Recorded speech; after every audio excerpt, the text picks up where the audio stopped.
শোনা খেতে আয়।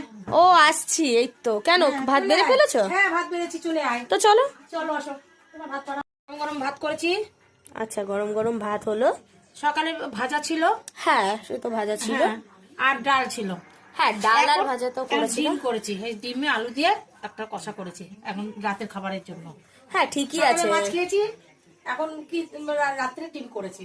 হ্যাঁ, রাত্রিবেলা আবার কি খাবো? মাছ দুবেলা একেবারেই ভালো আর ওই লাগে মাছটা না। খুব কাঁটা জাতীয় মাছ তো, হ্যাঁ। রাত্রে খেতে পারে না, কেউ খেতে পারে না, এই জন্য রাত্রে ডিম করলাম। হ্যাঁ, তো চেলা মাছ হয়েছিল দুপুরবেলা।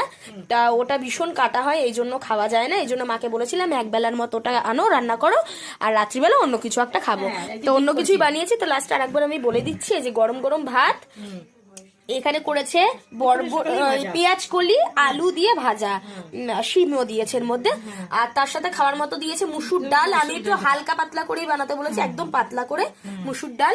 আর রাত্রিবেলা এরকম গরম গরম বড় বড় আলু কেটে ডিমের ঝোল।